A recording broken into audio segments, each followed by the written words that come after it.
Hi guys, आज हम बताएंगे ट्रैक्टर का टायर कैसे बनाते हैं। देख सकते हैं, पहले ढीला करेंगे।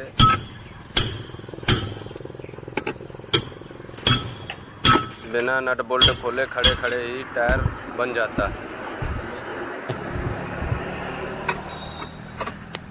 अब हम टायर लीवर द्वारा इसको नीचे उतारेंगे।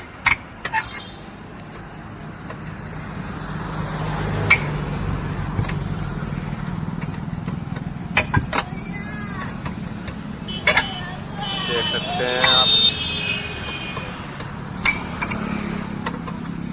टायर कैसे खुल रहा है।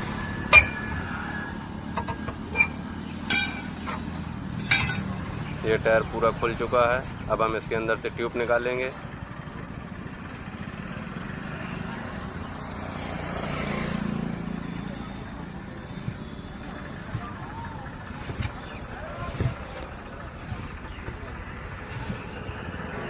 ट्यूब निकालने के बाद फिर हम इसमें पंचर चेक करेंगे।